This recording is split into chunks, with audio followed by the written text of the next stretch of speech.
Welcome to Adventist Research. In the New Testament, many people shared a meal with other believers. It was a practice in which Jesus himself often participated. But did you know that there are psychological benefits of sharing a meal with others? Research shows that after just a single food-sharing event, the levels of circulation of oxytocin are higher, which promotes social bonding and higher levels of cooperation. The 2017-18 Global Church Member Survey assessed church members' experiences as part of the church body. One aspect surveyed was how often, in the last 12 months, church members had shared a meal with other people than their family members. It should be noted that this survey was conducted before the COVID-19 pandemic, so there were no socially limiting precautions or restrictions in place.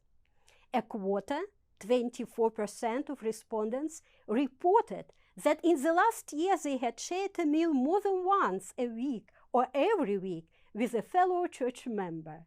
Another 12% said that they had done so almost every week.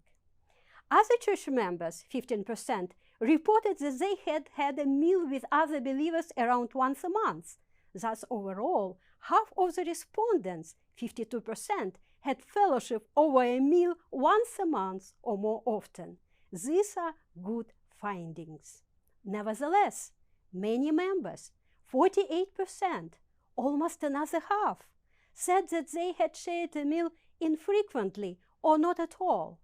19% had done so once a quarter, and another 19% had eaten with other church members only once or twice in the last year.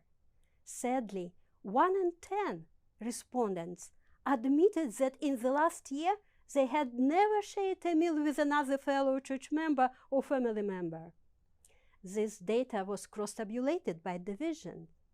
The blue color shows how many members had eaten together with other members every week or more often during the past 12 months. As you see, 3 divisions are ahead of others. In the Southern Asia division, slightly more than half of its members had shared their meals every week or more often.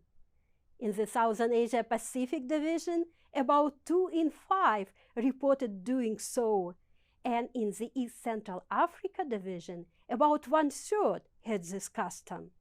The number of those who shared fellowship over a meal once a month or more often, blue, light green, and dark green colors combined, rose up to 75% in the Southern Asia division and 66% in the Southern Asia Pacific division.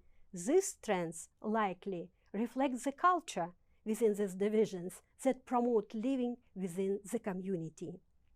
Interestingly, although only 11% of the members from the North American division reported eating together weekly or more often, 62% of them said they had eaten together at least once a month, and 60% of membership from the East Central Africa division said so too. 3 divisions had over half members meeting and eating together once a month or more often. They are the Northern Asia Pacific, Trans-European, and South Pacific divisions. The lowest results for weekly and once a month or more often were from the Inter-European division.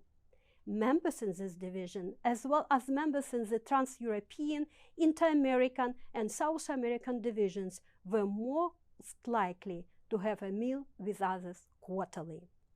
The data shows that Adventists in the Eurasia and South Pacific divisions were most likely to have only shared a meal with one member once or twice during the past year.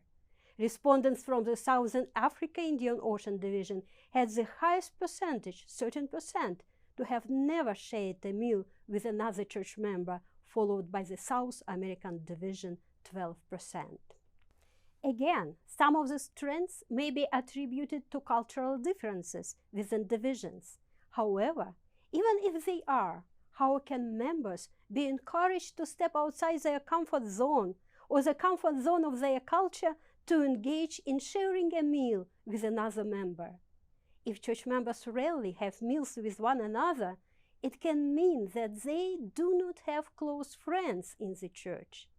Friends provide support in good and bad times. They are a very significant factor in member retention.